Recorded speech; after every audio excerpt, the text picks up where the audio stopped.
Stadium.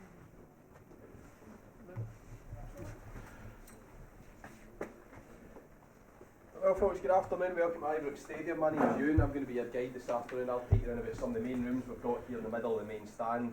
Just a couple of bits of housekeeping to start the tour off. Any mobile phones, I'm actually put them on to silent. We're going on about the tour route today.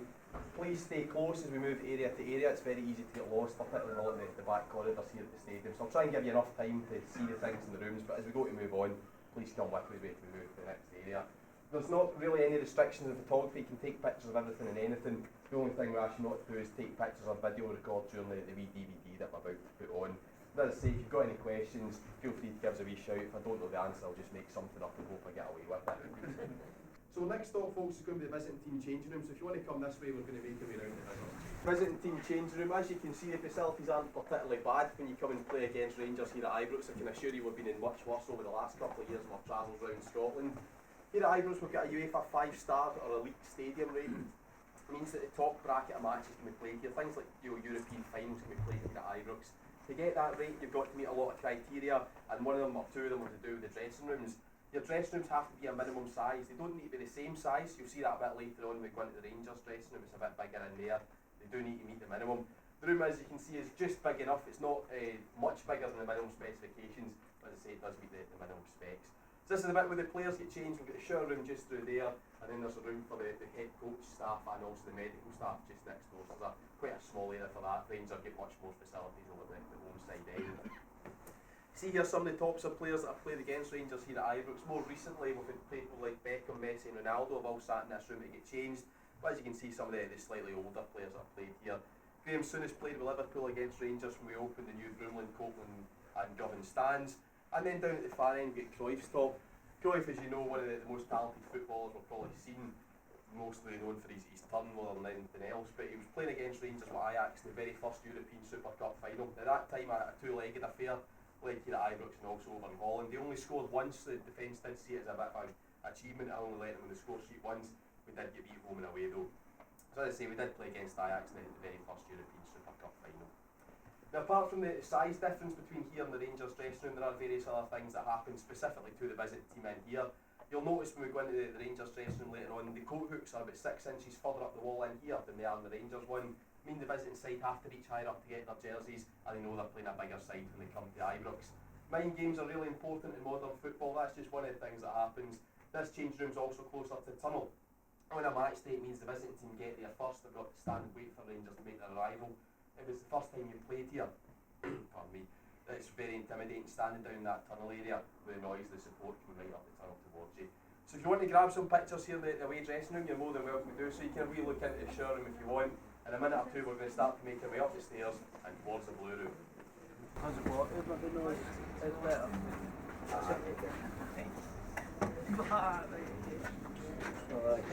I could be hanging here. I'm straight there.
Couldn't get the date right what year they were from.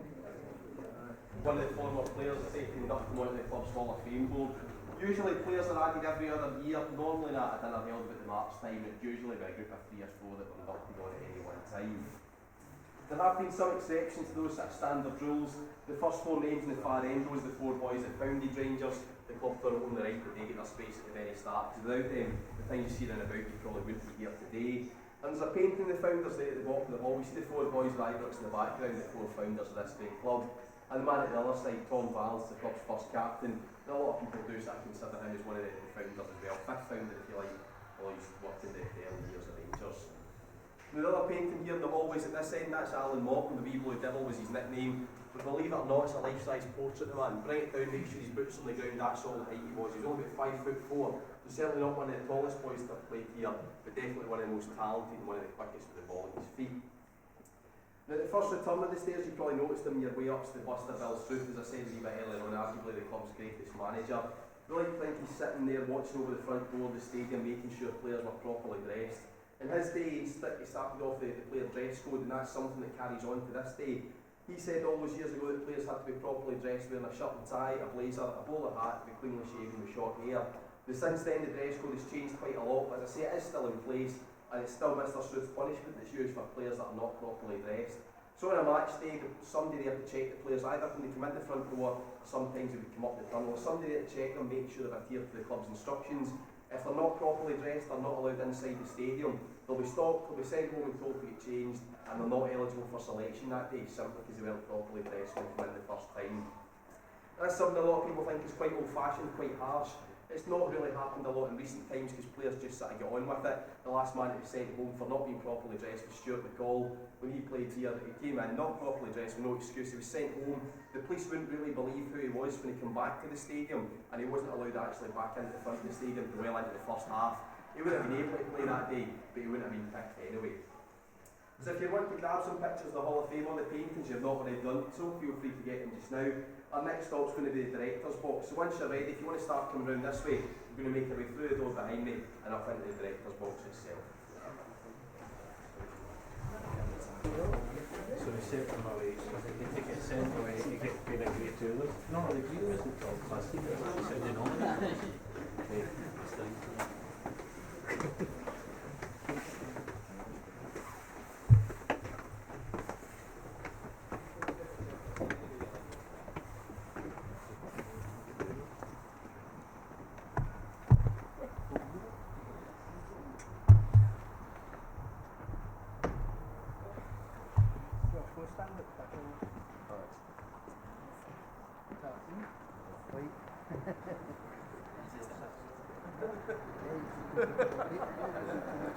Well folks, welcome to the director's box. This is you right at the very heart of the main stand here. There's one level of seating above you, there's a level below you, and you're pretty much right in the halfway line when you're sitting in here.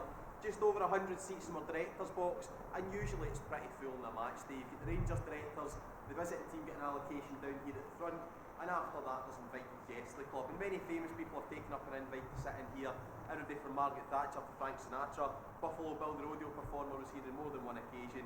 And more recently with likes of Biffy Clyro, Eamon MacDonald, and a lot of the Team Scotland medalists from the Commonwealth Games last year have all been in the director's box at different times. As I say, it usually is quite busy, but some of these seats are reserved for special people. If they're sitting somewhere else, or if they're not at the game, the seats usually left empty for them in case they were wanting to take up at some later stage. As you up in the back row of the stairs there, the seat just behind you, that's the chairman's seat. Traditionally, Chairman of the Rangers will sit in that back corner, and the seat just next to it is reserved for 007. Sean Connery was friends with David Murray. When he came to football, that's where he sat. So we like to think James Bond's got a seat reserved for him at Ibrox should he wish to attend a Rangers game at any stage. The second back row on this side you'll see is much shorter than all the rest of them. There's only 3 seats there, and that's just reserved for the management team. Number 3, the one at the end, is the manager's seat. There's room just next to him for his assistant manager, his first team coach. Should these people be badly behaving, the touchline, they're sent to the stand. That's where they'll have to go and sit. But there's usually somebody sitting in that row of seats. You can imagine from the touchline it can be difficult to see everything that happens in the park. So somebody there watching the game, the idea is they get a better idea of the shape of the team and phone down any messages they want to pass on to the dugout. There's a dedicated phone line from those seats down to the dugout. That includes the camera locations around about the stadium. There's 36 of those.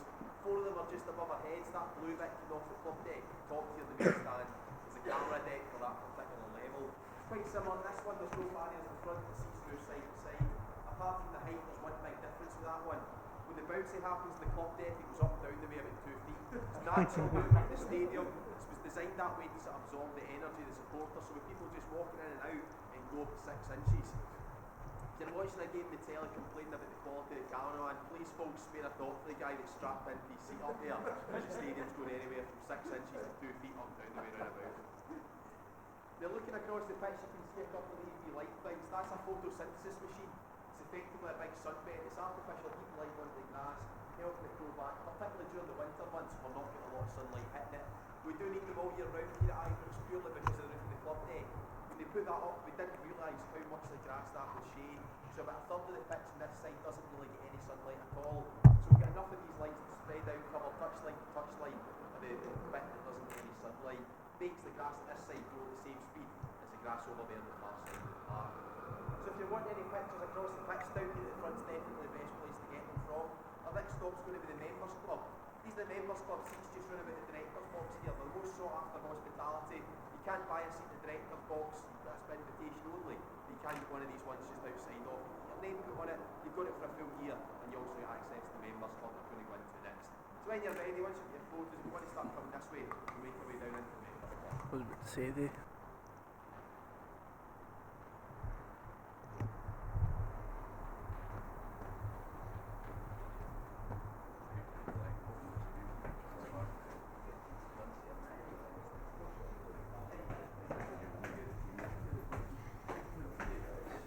Stay to the shop and then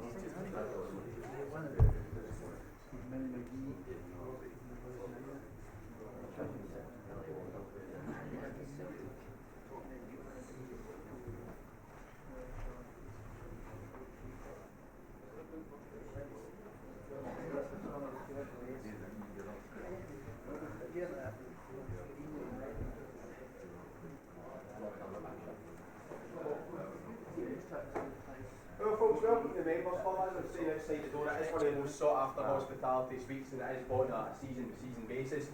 Before we go any further, do we have any members with us today? No? That means we can talk about them a wee bit more, that's fine. So in the Members Club, you can come in here about an hour or so before the game takes place, during the match itself at any point, and for at least 2 hours after the game as well. So you get quite a decent length of time. If you find it particularly cold and wet in the match day, you will see most of the members in here. The game's played in the screens that are in about the suite, so you can stay warm or something, eat something to drink, and they're in here watching the game. The match day, you also get the privilege of coming in through the front door and up the marble staircase to get to your seat, which is reserved for quite a small number of people at a match day itself. If you are interested in taking one of these seats, the waiting list has went down a wee bit over recent years, but we do still have about a year's waiting list to come into the Members Club. A seat in here this year, don't know the exact figure, but we're talking in the region of about £5,500. For that money, you do get a free match day programme when you come in. That's £3 a game you make back in your ticket price. It's not all bad news when you're in here. Champagne reception at the door, free buffet and a free bar, so depending how much you eat and drink, you make your money back fairly quickly. Some members do see that as a bit of a personal challenge to make it back quicker than they did last year. Before anybody asks any sort of awkward questions, there is a price menu at the bar. That is because the room is hired out for other functions as well. That's not for the members. They get their drink free of charge from around here. Now, to give this room its full name, the Members Club Waddle Suite. So a lot of the things you see in here are to do with Willie Waddle, either as a player, manager or director. One exception is the yellow top in the corner. That belongs to former Rangers and Scotland goalkeeper Bobby Brown, one of his own Scotland goalies tops. The other 3 jerseys do belong to Willie Waddle himself. Dark blue of Scotland, the light blue of Rangers, and then the pink and yellow of Scotland, who will change colours of the country. That's the horse racing colours of Lord Rosebery, a big Scotland supporter. They gave the team special permission to use the jockey's colours. They're playing teams like France, Italy, and he had to use their tops. Of all the pictures you see in this room, the 2 most prestigious are probably just over to the right hand side in the alcove. Nearest the bar itself is Willie Waddle, one of the world's great footballers, Pelé. Unfortunately, it wasn't signing talks, it was just a meeting he had with a player in Brazil and over in Europe playing some friendly games. And just next to that is Willie Waddle being presented to the Queen and to Prince Philip. You get a chance, read the inscription underneath the one with the Queen in it. You see the guy that did the introductions at that meeting, he either had a good sense of humour or supported a different team. Probably a wee bit of both, but he told a white lie about Willie Waddle, and then he refused to shake the Queen's hand at the first time of asking. So if you want to look around a bit room, folks, you can grab some pictures of the bits and pieces. In a minute or two, we're going to take you around to the trophy room. He distinguished between the different players on the different sides. Some bright spark then came up with the idea of wearing different coloured tops with numbers on the back of them, and the caps became sentimental value only. So they're mostly Scottish ones out here. We do have some English and some Northern Irish ones, and there are a few pretty rare Rangers caps that were given out for a short time to players that achieved something particularly special when they were playing with Rangers. So you will see a couple of the Rangers caps that you won't really see anywhere else. International caps you might see in various other venues, but I'd say the Rangers caps are pretty unique to Ibrox. So if you want to come this way, we'll make our way round to the trophy room. I'll give you a bit of a run through some of the bits and pieces we've got. Obviously we can't talk through everything we've got in the trophy room, but we'll give you a sort of run through of the oversight of different bits and pieces. Starting down at this bottom wall, just because it's one of my personal favourites. Particularly special when you realise each one of those sort of Scotland flags represents 1 year when Rangers were the top side of Scottish football. The big picture in the middle there, that's Mr Struth. He was responsible for a great number of those titles. And just at the bottom right hand corner of his picture frame, the flag there's a wee bit different from all the rest of them. That's got gold on it instead of white, and it's presented to Rangers for winning the league for the 50th time. At that time, a world first, there's only one other team to reach that milestone, and that's Linfield over Northern Ireland. They're catching up on us a wee bit. They've got 51 league titles or 51 Irish leagues, so they are catching, as I say, but we've still got the world record of 54 domestic titles. Now the floor underneath Mr Struth's quite an unusual thing to see kept in a trophy room. That right was given to us by San Etienne, we played against them in 1975. It just so happened at that time their owner also owned the Town's Bike Factory, and that was the gift that he chose to give us when we played against them. You maybe know it's tradition for the two teams to swap gifts when they play in European football, or sort of one-off cup competitions, things like that. Most teams will give you maybe a vase or a bit of silverware, other teams will give you slightly more unique gifts, one example being the bike from San Etienne. Now in the wall facing me there's a complete set of Walter Smith's 9 in a row medals, along with pictures of each of the different teams that won each of those different leagues. The cabinet just in front of it is the Champions League cabinet, fairly self-explanatory. All those gifts came from the Champions League tournament. And then coming to this side, we'll get the other European cabinet, as we lovingly call it. See gifts from the Champions League, from UEFA Cup, from European friendlies, and there are various exceptions to rule in here as well. The bottom of this case there's a golden boot, and that belongs to Chris Boyd. Chris got that for becoming the SPL's all-time top goal scorer. Just at the end of 2009, he scored 5 goals in the one match. That took him past Henrik Larsson's record. And at the next game he was presented the golden boot to mark his achievement, as I say, become the top goal scorer in the league's history. And then coming up to this end of the case, something that's more Scottish football in history rather than Rangers football in history. We see the Scotland top that Jim Baxter wore on the occasion of Scotland becoming the unofficial champions of the world. In 1967 we beat England in Wembley. He did the keepy-uppies in the halfway line, and that is the top that he wore on that occasion. It's something that is very, very special, not only to Rangers but also to the whole of Scottish football in history. Now coming up to the other side of me, folks, is the testimonial and centenary cabinet. So that's got gifts from Rangers' 100th birthday and from to and from players when they play in their testimonial matches, but again, various exceptions to the rule in this case as well. Down at this bottom end you'll see a couple of small trophies that are busts of the Rangers shirt, and that's the trophies that players get when they're inducted into the Hall of Fame here at Ibrox. And between them you see the Sam English Rose Bowl, made to commemorate Sam English, one of the club's great strikers. He scored 44 goals in 35 league games, more than one a match in the 1931-32 season. It's the best return we've had from any striker in the league. Made to commemorate, as I say, so there's 44 silver balls in there, one for each of the goals that he scored. It does double up as a trophy though. It's presented every year at the Player of the Year Awards. The top goal scorer at the club is presented the Sam English Rose Bowl. He gets his picture taken with it, it comes back here, and it gets another wee trophy to take home for his personal collection. Now the big set of medals towards the middle of this case, those belong to Richard Gough. It's almost a complete set of his medals. You might notice that there's one missing from the bottom row, and that's because it's an FA Cup runners-up medal. It had absolutely nothing to do with Rangers. He won it when he was playing with Tottenham Hotspur. We only had it because we had his full set.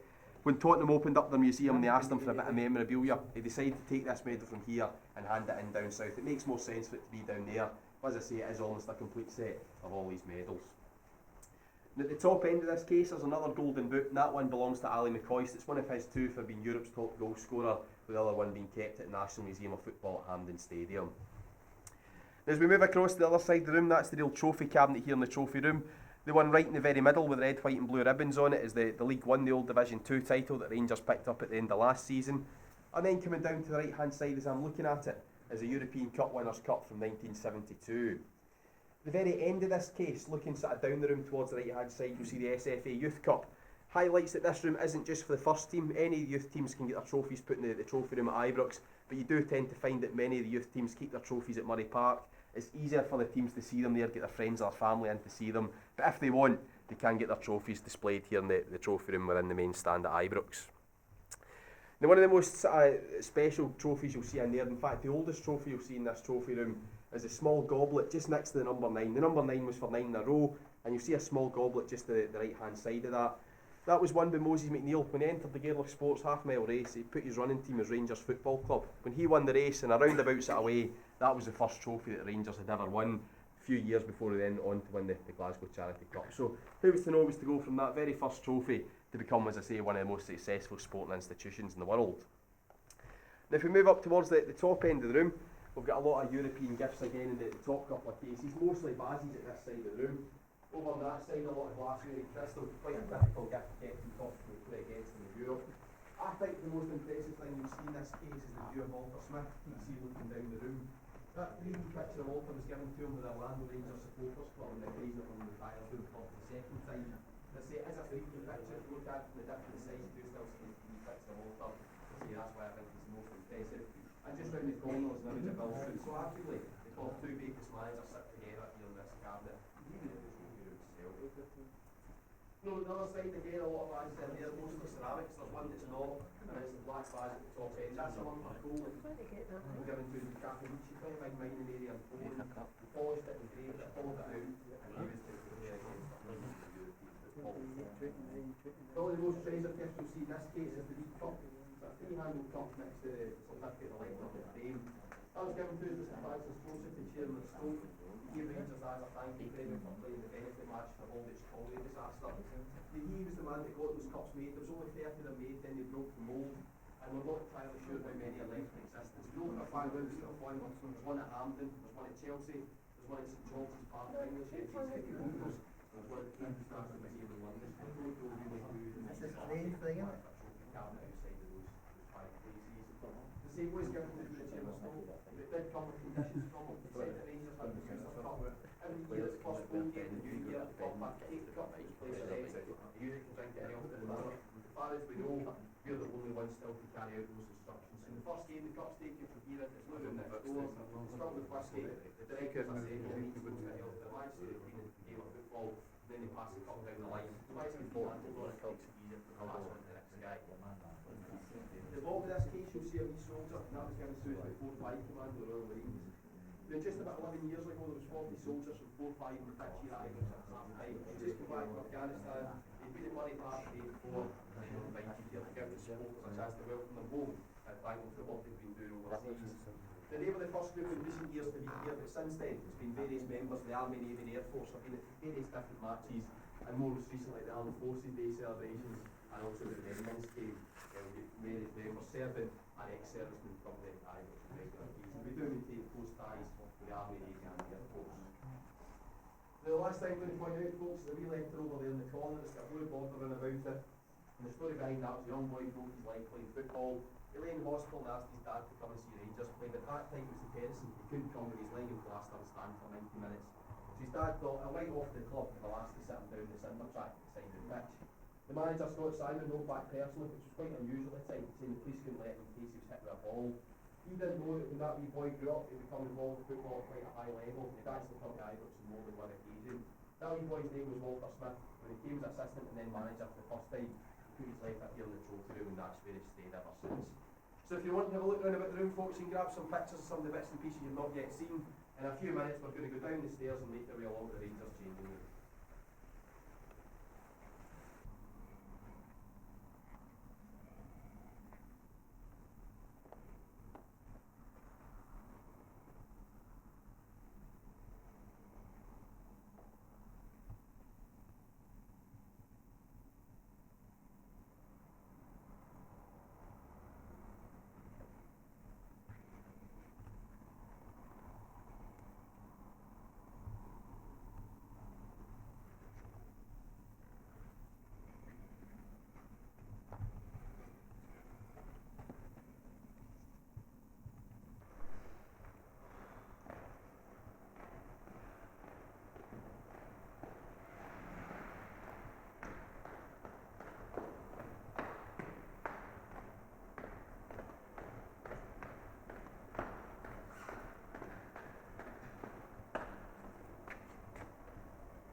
Aye, I guess above that.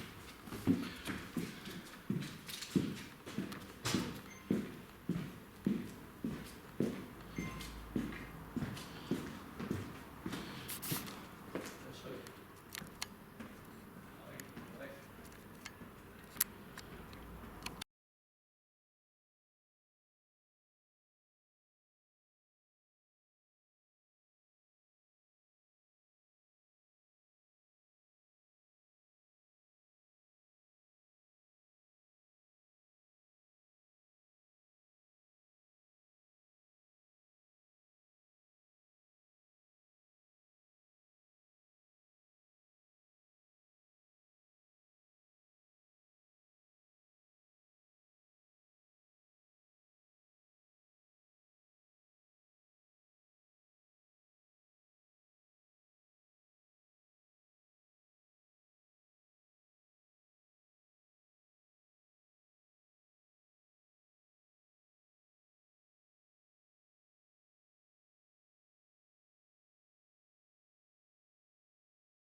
Aye, right.